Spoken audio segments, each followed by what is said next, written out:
Alright, welcome back everyone. So Blendstream is now available. The official release video has been put out on the main channel. We've had a lot more people using the site than I expected, and you kind of nearly broke it. So at the moment, I'm having a look. I've got 124 short films to curate. On Versal, the hosting system we're using for the website, which does have a good free plan, we kind of left on image optimization, right? So Versal does this thing where when you put images on the site, it auto-optimizes them so we can distribute them faster. The thing is, you don't get many optimizations in the free plan, and it kind of looked safe, you know, when we did like the soft launch on the second channel. Like it was only, I don't know, a couple or a few hundred out of 1,000 optimizations. We'd be like, oh, that won't go up too quickly. But because so many people have submitted short films, and because so many people have made profiles, so the profile pictures would be the image there. I woke up this morning and I had an email from Versal that said, you've used 75% of your plan. And then I got onto the computer and I got another email that said, you've used 90% of your plan. I was like, oh.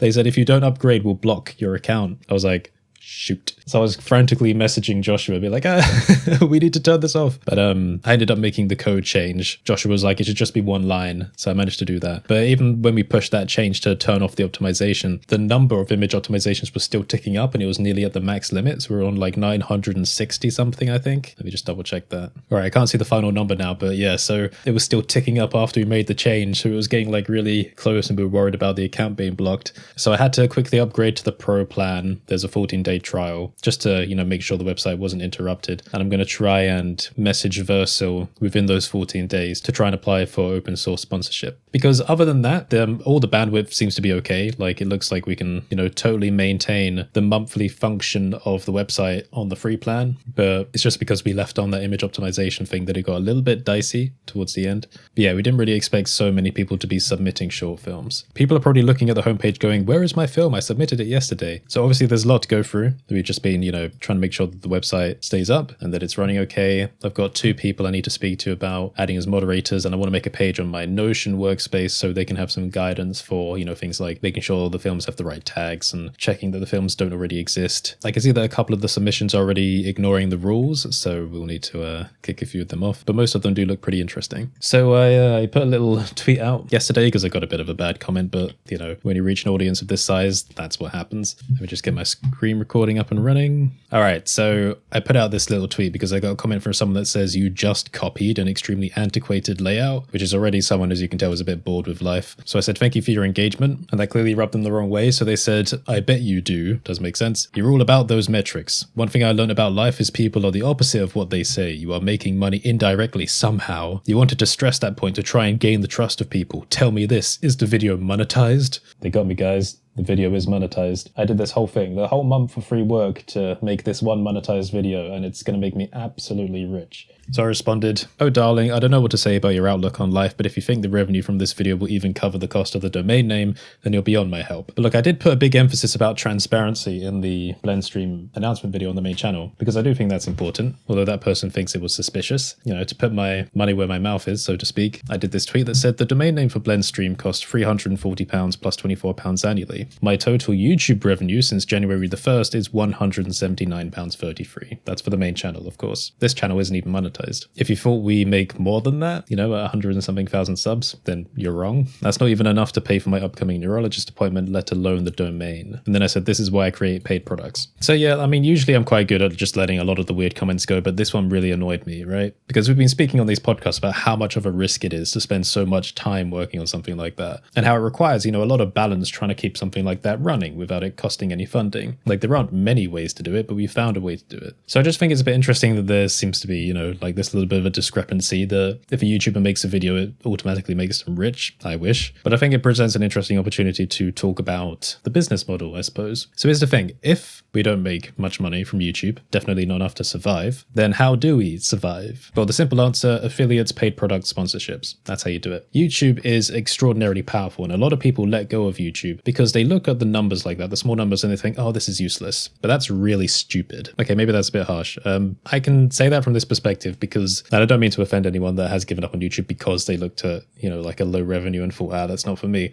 YouTube has an extreme power the other services don't have. And it's all about audience generation and conversion. So if I make a paid product and release it, I am 100% guaranteed. I know like using 100% is a bad thing to do, but I'm guaranteed to make sales on the release day. There's like no question about that. There's absolute confidence that no matter what you make, paid product wise, someone will buy it. YouTube itself shouldn't be seen as the revenue generation tool. It's just like, you know, a nice additional bit of allowance. YouTube in this line of work that I'm doing is much better served as the marketing tool. That's if you're mostly concerned on just making money with it. You know, I need to find a way to link all these things together. So for example, when we're talking about Gumroad, when people download things from Gumroad, they get added to the mailing list. So that's why it's important to share free products on your Gumroad as well as paid ones, because you're getting people coming to the table, right? If all of your products were just really high price things, you're not really getting many people coming to the table. You don't really have much to work with to make conversions, if that makes sense. So the way the business model works is that you get a lot of people coming through the YouTube. You get a certain number of them filtering off into free products. They get added to the mailing list. Some of those filter off into the paid products. And then when we release new paid products, we release them on the Gumroad mailing list and on the YouTube. So they're coming in from like different angles, if that makes sense. YouTube is like an assistive marketing tool for that. But obviously I don't just use YouTube for a marketing tool, because that would just be advertisements all the time. And it's interesting that I think when a lot of people talk about YouTubers, they talk about it in single motives. This is a conversation that's actually come up about Mr. Beast recently on Twitter, where he cured like 1,000 people's blindness in a video. And it was a really nice video. It's got like 66 million views at the time of watching this. But for some reason, a subset of people on Twitter went mad saying, you know, this is demonic. He's curing people's blindness for views. And everyone's like, what?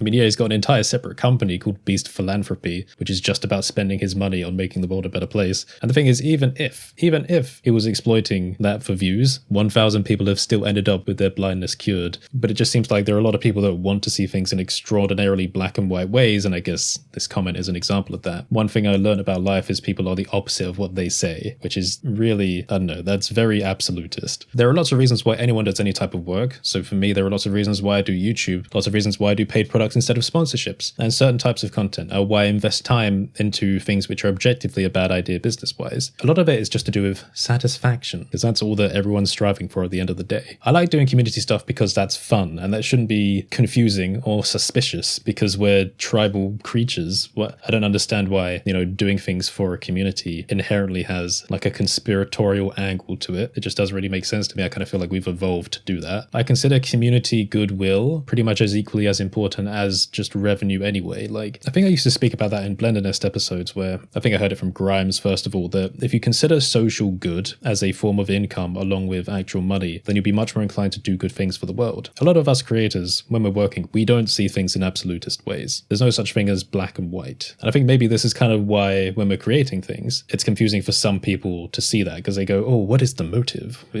Are they doing it for this? Are they doing it for this? And it's very suspicious when things don't line up, because, well, I guess they're not really capable of understanding. Otherwise, maybe they would be a creator in the first place. Probably an educational thing, maybe a political, religious thing. Lots of systems try and drill absolutist black and white mentalities into people, and I just hate that anyway. So when we talk about YouTube and stuff, we can think, okay, well, from the business angle, here are the reasons why YouTube's important. From the personal angle, the community interaction makes it important because it's nice feeling like there's life somewhere. That's not something that just exists in the digital space. I like feeling that in real life as well. Like, the idea of moving to the coast was quite nerve-wracking for me because I didn't want to move somewhere that felt kind of isolated. Because for me, like, the ideal space to live is somewhere where I'm surrounded by life, like the middle of a city, but inside of my home, I'm an introvert. It's very quiet, you know, like a non-social place to recharge. That's ideal. You want to be around life, right? But you just want to know it's there. But learning more about the coastal area, like, I spent lots of time learning about it, and you know, it feels like a much more lively place now, especially with the idea of driving in the future. You don't feel so isolated. So that's another reason for the community thing. From like a satisfaction standpoint, it tells you there's life. We've talked a fair bit about, you know, getting stuck in that social media loop where you're dissatisfied with the amount of likes and retweets you get, but I think that kind of ties into it as well, because yes, that's kind of like an inherently maybe bad behavior to get obsessed by, but I think it just plugs into that kind of social tribal center in your brain that goes, oh, there are people here, I feel safe. The idea of living on a planet without anyone else is just, I don't know, pointless.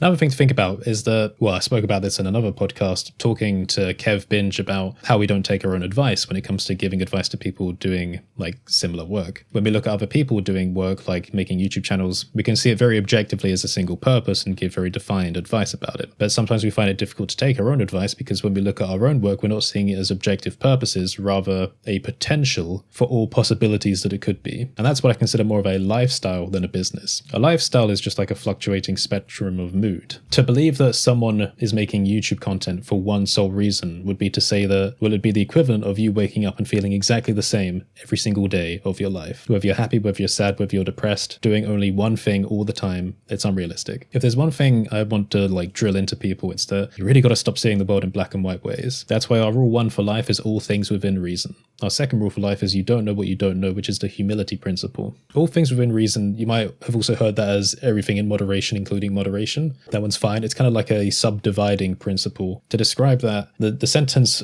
nothing is ever black and white, is a black and white statement, so it's kind of contradictory, but all things within reason is not contradictory because it considers itself, and then imagine it like a half-life of a statement. Every time you consider the statement on itself, it still makes sense, even if it just divides itself. Does that make sense? Like maths in logic, it's weird. So all things within reason means nothing is just one purpose. And if you have an answer to something, there is always more to consider. It's a kind of like anti-harsh rule principle, and it means that there will always be exceptions to things. And I slip this into things sometimes, like on that main channel video announcing Blendstream, talking about like the moderation policies. I said, well, I don't want to have really harsh rules about things because it just doesn't make sense. There are always exceptions to things. There are always exceptions to everything. All things within reason. So I said, okay, well, we want to have content that's family friendly within reason. We use like rules and principles as guidance, but everything has like a kind of gradient leading off of it where there's gray areas for anything. So that's just something I want you to consider, I know that using this comment as an example is kind of a bit extreme because none of you watching are as unreasonable as that, right? I mean, that's why you're watching. We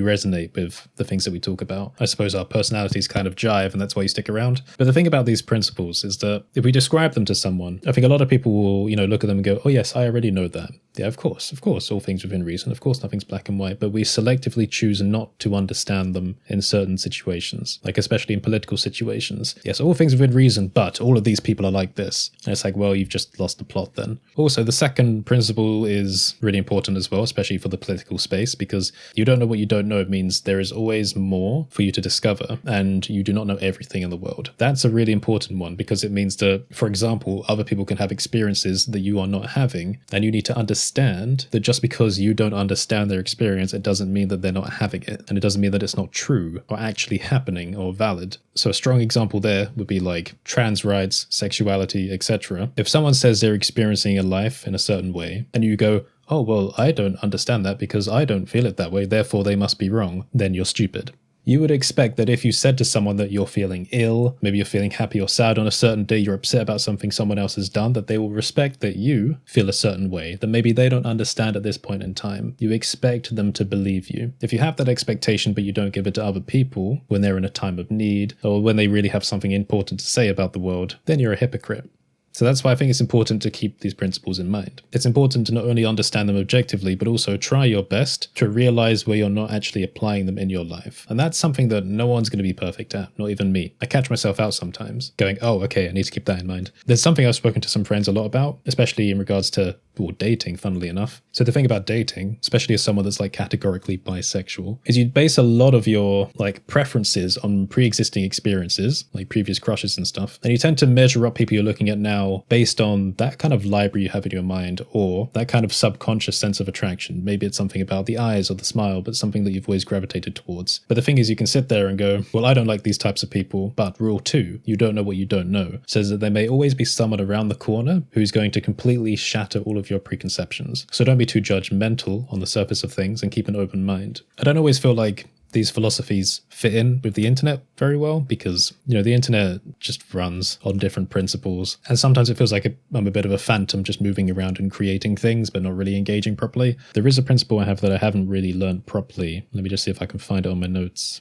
Hold on. Don't take criticism from anyone you wouldn't take advice from. Don't sabotage yourself. There are already enough people that will do it for you. Explore untrodden paths. Keep one foot on the ground. That's the anti-cult principle. There are no solutions, only compromises. I guess that's a version of rule 1. You are not an isolated unit. Everything in the universe is connected by forces, by patterns, through heritage, through complexity and unity. Butterfly effect. It's better to appear stupid and exceed expectations than appear smart and fall short. Value is grown from mystery. Obsession is grown from value. Passion is grown from obsession. I guess that's like don't overshare. You cannot outthink hormones, but you can navigate their effects. Don't give time to people who will waste it. Here we go. Transcend, don't offend. This is the one. Rule number 15, although the order might change. People rarely change their mind in response to attacks. Overwhelm them with ideas and purpose instead. A useful expression here is show, don't tell. If someone doubts your abilities, overwhelm them with evidence of success. To change people's minds, always transcend, don't offend. Never stoop to their level. Become the unstoppable beacon of your own truth. That's principle number 15, and I haven't learned it properly because I keep stooping to the level of engaging with idiots. Maybe I'll rattle off a few more. Spite is the destroyer of relationships. If you can move something from here to there, your life has direction. I think that's the purposeless and depression rule. Improvement is no guarantee of progress. That's more in relation to medical issues. If you are chasing someone, then they are running. The world around you is not perfect, nor is it correct or static. Knowledge will be replaced in time. Laws will be changed and authority will be redirected. Everything is always in motion. Always expect change. Perhaps consider becoming a part of it if you like the idea of finding a purpose in the world around you.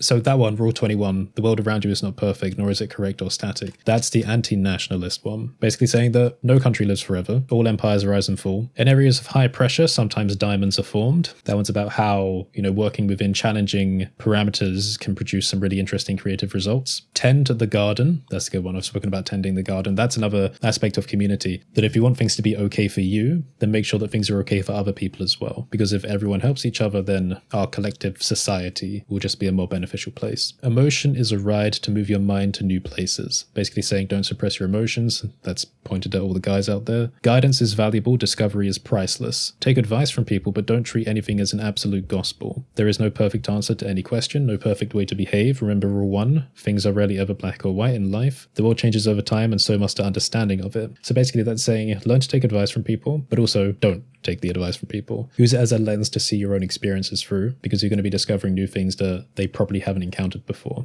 There are more principles, but at the bottom I've got a 4-line thing that says create, don't destroy.